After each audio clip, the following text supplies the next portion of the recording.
build my following, I, would carry a mailing list with me everywhere I went, and I still should do it to this day, but I've gotten out of the habit. But I would have a mailing list, and so I would build that mailing list, and I would let people know, okay, I'm going to be in this place, I'm going to be in that place based on my mailing list. There was no Facebook, there was no Instagram, there was no TikTok, Twitter, none of that when I first started. And so I left traditional publishing. Well, when I first came out, I was self-published. Then I went to traditional publishing, and I had about 4 different publishers. And my mom passed away in 2010, and I had my last book that I'd already written. It came out in like 2012, but I had so many situations that I took on my brother who has mental retardation, so he always needs someone to take care of him. So I couldn't travel as much back then. And so I just said, okay, I'm just going back to self-publishing. So when I decided to come back to traditional publishing, it was like the game had changed on me. 2020, I'm looking out here, I'm just like, okay, well, let's do this. And it was a whole different landscape. And I had to refigure out, what does success look like for me now? And how can I do this? And I was like, that song, if he did it before, he can do it again. And I was like, I'm playing with y'all. I'm coming back. And y'all just gonna have to move over and make room for this little girl from Crown Point. And so it has, I would say, I had to learn different things of what was going on. Like, I had no Instagram when I decided I was coming back, because I had given my Instagram to Christian Book Lovers Retreat because I was doing my retreat. And then I was like, oh, wait, I actually need that. You didn't have any footprint. I didn't. So I had to go back and start creating it. And so it's been like slow trying to get my Instagram to grow. So you know what? If y'all want to join me over on Instagram at author Vanessa Miller. I would appreciate it. And so I still have my Facebook. And so, I would talk to people. But it was, then I started doing my tours, and I just started. Now, the first time I said, okay, I'm going on tour, it was with the second book that came out, because it was right after the pandemic. And let me tell you, we had maybe a couple people in the room, but this is how I feel, and I believe how every author should feel. I don't care if it's just 3 people sitting there. When you come to a place, you treat them like it is a 5,000 room full of people, because you don't know who those 3 people are. That somebody in that room might be there to elevate you to your next level. And so what we found in Hallelujah, I was going to different places, and I was just like, hey, I'm back out here. And but then what happens? More people, the next time I said I'm going on tour, more people started showing up. Then the next tour, more people started showing up, and more places were giving me the opportunity to come in. Sometimes authors give up because a bookstore may say no. Well, you just wait, and it'll turn back around, and you let them watch and see what you're doing. And then they'll say, oh, wait a minute. Okay, let's bring you in. Mm-hmm. And so it all turns around for you if you stay in the game. You have to keep working. And so it's a lot of work. But when you love what you do, and I love being an author. I tell people, I don't know how not to write. Yes. But after you write it, you got to get out and promote it. And that is the hard part. A lot of people think the writing is the hard part. Oh, I can't wait to finish this book so I can just make all the money. But in order for you to make all the money, you have to get out there and talk about your book. And the thing about writing is it's such a solitary activity because you're going to be indoors. You're going to miss the parties and the festivals because you have a deadline. Even if you're self-published, you should be imposing deadlines. And then all of a sudden now I spend all this time by myself and now I have to start talking to people. Right. Now I got to talk to people I about don't want to talk to anybody. I don't want to be a business person. I just want to write books. I mean, haven't we heard that a lot? And then we go to festivals and we have to talk to people. And people will come up to the table and say, tell me about your book. And then the author who's not used to talking to people says, well, the description is on the back of the book. And they'll just give them the back of the book. I used to do that. I used to do that myself, so I understand. I would be like, well, here you go. Here's a description. Because, you know, that's what I thought was they need a description. Well, I'm just thankful they went on and bought the book anyway. Because I used to do that. But to me, this one is so easy. I just say, this book is about the only queen who ever ruled on American soil. Her name is Luella Bobo Montgomery. Hey, she was born enslaved, but she was destined to become a queen. Check it out. Now, speaking of that, I do want to take a moment and apologize to our online audience because I just found out that the first couple minutes of our interview was muted online. So I apologize for that. So what we're going to do, because I know you all tuned in to hear Vanessa talk, we're going to talk about the American Queen one more time so our online audience can hear what's going on. Okay. So the first thing we talked about was what inspired you to tell this story. Okay. So the American Queen, I found out about this book through basically, I got an endorsement for my first women's fiction title, Something Good, from Lisa Wingate. And so I went back to say thank you to her because I didn't know her at the time. And so I was so grateful that she took the time to read the book and to endorse it. And so then we've become friends now. And so whatever she needs, I'm like, okay, I'm there. And so she emails me back and she tells me that a Facebook friend wrote her about this area he grew up in and that the parents were always telling them about this kingdom. And it was the kingdom of the Happy Land. And so she said, Vanessa, since you live in North Carolina and this happened there, you might want to research it. And man, when I started researching, I knew I had to write this story. And right now, if you Google the Kingdom of the Happy Land, the papers that have been written on this particular story are there. It was a story that was being told locally, like in the Hendersonville area. Asheville Times newspaper wrote an article 4 weeks in a row. The Kingdom of the Happy Land appeared on the front page of their newspaper in the 1950s. And it was that they were talking about this thing that happened because Sadie Patton Smathers was a local historian in the Hendersonville area, and she interviewed descendants of the Kingdom of the Happy Land. And then she was able to write a book on what the descendants told her about this kingdom.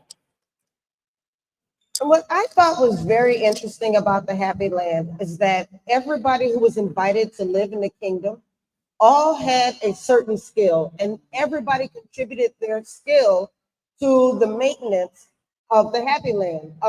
The women who may not have had a certain carpentry skill would go out and they would sell, what was it, the ointment? Yes, that was an ointment that Luella created. It was called well, they ended up naming it the Happy Land Liniment. Yes. So, but they were selling it before they became the Happy Land. And so she knew about herbs and healing products, and because her family taught her about this. And so you asked me something right before that. What was we were talking about Luella. Yeah, what about Luella? You said something. Now I'm trying to remember. Wait, just now or I'm in my 50s too. I'm Stop in my that. 50s. Yeah, there was Wait a something minute. else you said. Wait, before or now? Just now. I started talking about the liniment, but you were asking me a question. Oh, I was talking something about the else. skill. Everybody contributed a Correct. skill. See? Yeah.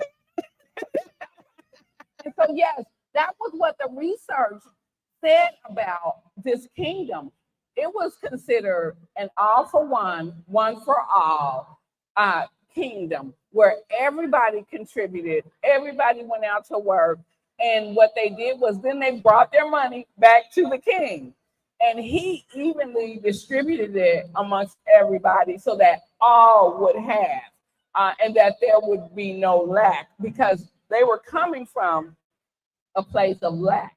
And I believe that's why so many people signed up for what basically is a socialistic system. But during this time period, when the people that were coming and being a part of their kingdom, they had nowhere to go. And so when you say, okay, we're all going to contribute so that no one has lack, that sounded pretty good to them. And so I think it was a system that worked well for them because this kingdom lasted for like 30 years. And the one thing that destroyed this kingdom was when the railroad system comes in, because they also built a business, which was the Happy Land Teamsters.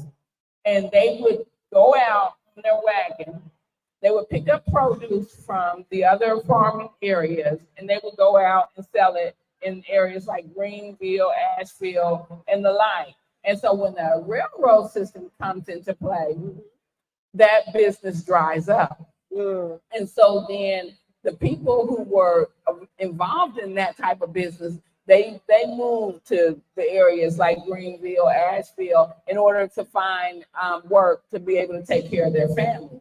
But that also shows that this type of kingdom, they were not holding people bound to them, and they released them when they needed to go, because when they felt like they needed a better environment for their family, they were able to go. They were no longer enslaved or held to an area. Now, I don't think any discussion of the American Queen would be complete without talking about the villain of the story, which I think he's a villain. A lot of people would see him as a villain, but I saw him kind of as I see Marvel villains, where they're villains, but they're almost like tragic villains because there's still some redeeming quality about him. And with Robert, I felt like there was an inner turmoil about him. And part of it could have been because of his mixed heritage. Part of it was because he wanted power. You know, he wanted to feel in charge. I mean, even though he lived as a white man, this family knew he was Black. They treated him as a Black man whenever they felt like it. I mean, like at the beginning of the story, he was hogtied. And so I just feel like he always had that inner turmoil. So when he got a taste of power, he may not have used it the right way. Is that kind of how you meant to present him? That was kind of how the research showed him. So that was the reason why I wrote him this way. There is a whole court case that I discovered while researching about Robert Montgomery. And so then I understood he is also another reason for what happens with the Happy Land. So I want you guys to read that part, and then you'll know. But okay, I'm not telling. You'll read about the court case in the book. And so I did see him as, this person who was conflicted. Yes. He struggled himself with identity and with, this power that was given to him because he did not understand how to use it. It was very different than his brother, I felt. Absolutely. Now, before we open it up to questions, and we will open it up to questions for anybody who does have a question, I do want to ask for people who are considering writing an historical fiction novel. It's not an easy undertaking. It's not something that you can just sit down and make up a story, so to speak. What are some tips, or what are some pieces of advice you would give to somebody who may be looking into this type of writing? I would say, let it take as long as it takes, because you're going to have to do a lot of research, but also because it's historical, there's a different language in the 1800s than we currently use. So the language there is more formal. So you have to not only learn the time period, not only learn the history of the people that you're writing about, then you also have to learn the language. And so there's a lot that's involved, and don't give up. Just let it take as long as it takes for you to get that first one under your belt. I never thought I would write historicals. I told my friend Vanessa Riley, she writes historicals, and that's what she just loves to do, whether she's doing a mystery, romance, or history on a real person. It's always historicals. And I was like, I'm not doing that. we would have all these conversations. I would be like, no, I'm not doing that. But when the right story came to me, I was like, oh, I was willing to do anything to be able to write this particular story. And I got the bug now. And so I'm like, okay, research. and I've always been a history buff anyway. So the research didn't bother me. I just didn't understand how much would be involved. And there is and you a have to know lot when more to, involved. you have to know when to stop. You start what you're like, oh, that's good, oh, that's cool, and you want to add all of this stuff in, and you can't. That's another thing. Everything that you're researching, you're not going to put in your novel, but you still need to know all of that information, because that's going to help inform how you build that character. You got to think about this. When you're writing a novel, it's different than I'm just going to write a nonfiction about these people, because a nonfiction, I'm just telling you what actually happened. The novel, I have to build this story. So none of us had conversations with someone who lived 100 years ago. So as a novelist, now I have to build all that dialogue. So when you research, this is going to help inform how you create the dialogue that this character is going to, come with. How will this character feel about certain things? And then you build dialogue based on that. And so it's a lot. I believe it's a learning curve, but stick with it. Thank you so much for that. So with that, I'd like to open it up for any questions. If anybody have a question they would like to ask Vanessa, don't be shy. So, come on up.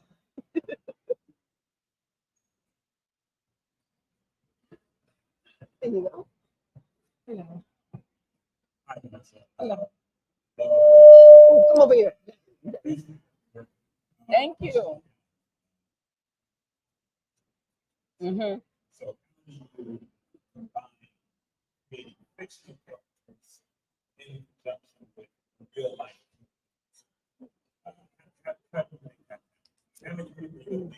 Correct. And I'm gonna repeat the question for the people online in case they hear. Thank you, sir. That's a great question. Excellent question. All right. So the question was, when you're writing historical fiction, how do you balance the fictional characters and the real life characters? How do you make that connection? How do you balance telling that story? Because everything's not going to be true. Correct. And that is a really excellent question, because here's the thing. I'm doing the research, and so I know I need to take these people on a journey. I know who are the real people who lived, moved, and had their being on this in this community. Mm-hmm. But to get them there, I need to create people around them to tell the story that I need to tell. And so what I tried to do with this book, because I wanted to honor the people of the Happy Land, and I did not want to say certain people did things that they did not do. So when I found in the research the names of people who lived in the Happy Land, I would include them in the story, because I want their family members, if they ever read the book, to see their family member's name. But if that's all the information I had on them, then to get the story to move, you wouldn't see this particular character doing anything because I did not have information. There's one person in the book that I remember close friends of mine would email me when they finished the book, and they were like, "Wait a minute, I only saw him once or twice in the book. Why is that when he does something important in the end?" And I said, because he is a real person, and he really did what I wrote about at the end, but I don't know what else he was doing in the kingdom. And I did not want to put something on him that he didn't do. So I would use fictional characters for the other parts of building the story. Does that answer your question? So you do have to use fictional characters within trying to build a novel about real people. And you just have to be careful where you do it. And to me, when you're trying to move the story along, that's where you want to use those. So you don't say a real person who actually lived on this earth did something that you're not sure they did. It kind of reminds me of, I remember an interview Spike Lee did a long time ago when he did the movie Malcolm X.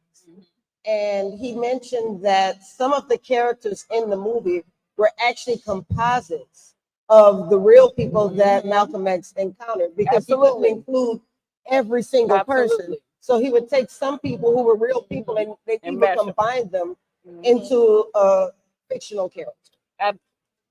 Absolutely. And that's another part of what you do, because you know that this may have happened.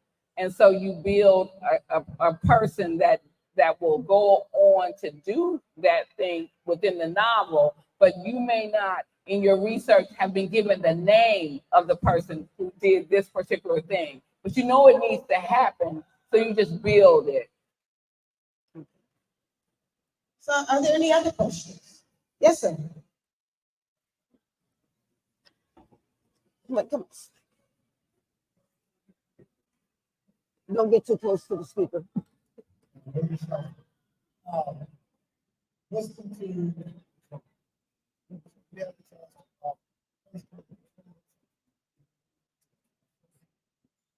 I can't hear you. I'm Yeah, sorry. bring your mic up. you have a chance to write the notes and I'm trying to help me to understand this because the explosion of technology and I guess the to come to putting the transition in your and I really need to be situated on all these mediums that have helped you all. Oh, yeah, that's good. Because you know what? Because the question, you're so excited. The question was basically, how has technology changed your approach to writing? So I can give you a really good example with Zoom, because, before, when I would want to meet with book clubs, well, I would have to drive wherever those book clubs were. So now I put something on my website and I say, okay, if you guys want to do a book club discussion, fill out this form and it's for a Zoom meeting. So I do many more book club meetings now than I did before, because I just arrange them on Zoom. And the other thing is, with Facebook, Instagram, there's a lot of, we didn't have all of this where you could just promote your book. So you need to use, I use a thing called Canva to make nice flyers. And so you want things to look really nice when you're presenting them online. And so if I go out and I get endorsements on a book, for instance, then I'm going to use Canva to create the flyer, to show the pretty book, and then I'll show the endorsement that someone gave. Well, you couldn't do that before because none of that stuff existed. And so you would I would send out maybe monthly emails. And I would, tell my readers, okay, well, this is where I'm going to be. This is what's going on. But now, you can do stuff. You can go create however you want to, talk with your readers and things like that. People do a lot of funny things. I don't consider myself that. I like to laugh, but I consider myself kind of goofy instead of funny. There are some people who are funny, but when you just goofy, I just be like, well, we're just gonna sit here, hold the book, and I'm gonna just tell you about it because I can't do all this other funny stuff. But if you can, you want to do stuff like that because people love to laugh. Mhm. And so whatever you can do that helps to promote your book, those are the things you want to do online with social media. And so find different things that make it, and the thing that you can do also now, like based on your book, like, okay, because this one is the American Queen. Of course, I bought crowns, and I would wear a crown sometimes when I would go online and I would be speaking or things like that, or I would have the crown next to the book and just take a picture of it and post that. So there's a lot of things you can just post about your book, whereas many people will see it these days that they didn't before. Can you think of anything else that's different? I'll say that the approach to research is a little different now. Because, for instance, I remember sitting in, and I cannot remember the author, but it was a well-known author. She was saying that she doesn't do a lot of physical research anymore. Now, when she gets to a point in her book where she needs some extra information, she'll say, Alexa, tell me such and such. And then Alexa will tell her what she needs to know. ChatGPT, I'm not saying let ChatGPT write your book. However, ChatGPT can help you with research. It can help you to organize your thoughts. So there is a respectable way, and often respectable way to use it. But yes, it should not be writing or editing your book. Now, I will say with research, I still grab books and read them on the subject that I am. Yeah, I think you should. Writing. News articles really too do. from that time. Yeah, news articles. You want to read the newspapers from that time period.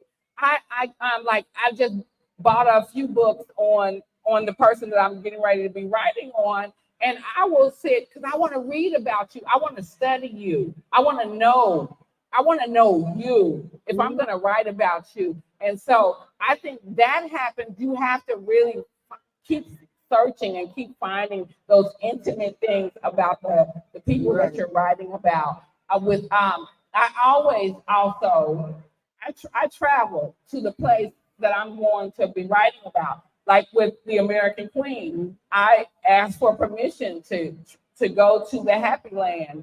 And at first, I didn't think I was going to get the permission. I was scheduled to go down there because I wanted to see the deed. Because I wanted to say, if I'm going to tell people that they own this land, I want to see the proof. Tell us about that experience. Actually going. Absolutely. I mean, what does that look like? Oh man, it was beautiful. It was beautiful to me to walk on the land that was kingdom land. So I'll tell you a little bit about that. So I saw the deed in the deeds office where it shows that they own this land. Then I went to the library in Hendersonville, which is the only place you can get the it wasn't a novel, I'm sorry, the nonfiction book that was written by Sadie Patton Smathers on the Kingdom of the Happy Land. And they had already sent me, they had copied it because it was only like 16 pages, and they sent it to me while I was doing my research. And then we drove about 20 miles outside of Hendersonville to the Happy Land. And here's the thing, while I'm trying to write this story, I never imagined how hidden it was. And I think it was hidden for a reason because they wanted peace.